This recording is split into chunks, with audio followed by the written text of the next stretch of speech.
Hasan is a Twitch streamer who recently got caught up in a controversial situation where he was apparently using a shock collar on his dog. Sequential violence, okay? It's the same reason as to why America, Kaya, please just go back. The situation Stop. is a good opportunity to show different defensive mechanisms unfolding in sequence that coincidentally happened over the week. So, for the purpose of the video, I will assume the idea that the individual is lying despite not having conclusive evidence of it. Each day's response builds on the previous one.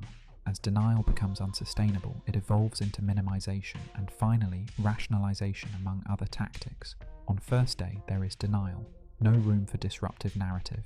Second day, there's little space for narrative, but now has shifted.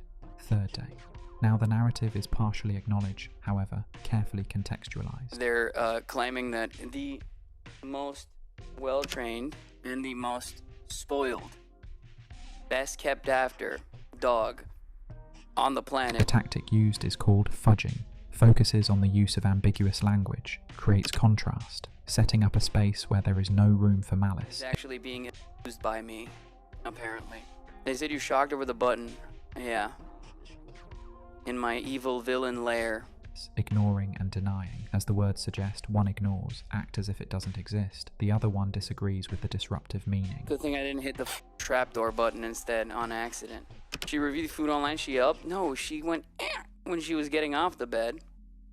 Because I assume she like either stepped funny or clipped her foot on something. I don't know. Now it's all about distracting, letting some of the disruptive narrative settle in a controlled manner.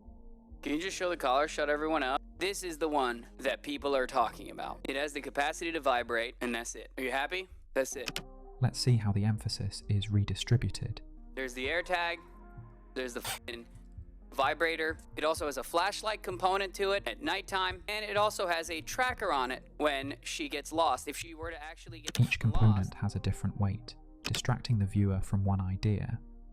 there are days where Kaya doesn't wear a collar. There are days where she wears a different collar. This, in and of itself, Another clear example of fudging, using imprecise designators like this. this, in and of itself, doesn't actually work in the way that you think it Day does. 3 is all about diversion. Rationalizing is another tactic that diminishes implications.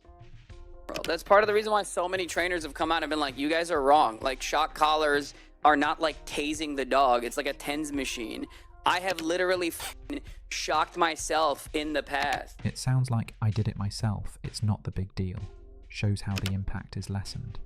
Literally, the disability dogs, the service dogs get e-collar trained. In this case, we have two examples of defensive tactics, splitting and polarizing.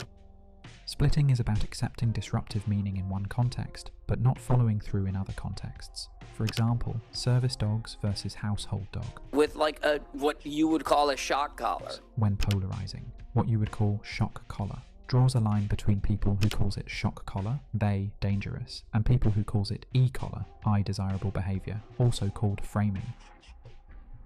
I hope this could help you to spot similar tactics from other different sources. Leave a like if you found it interesting.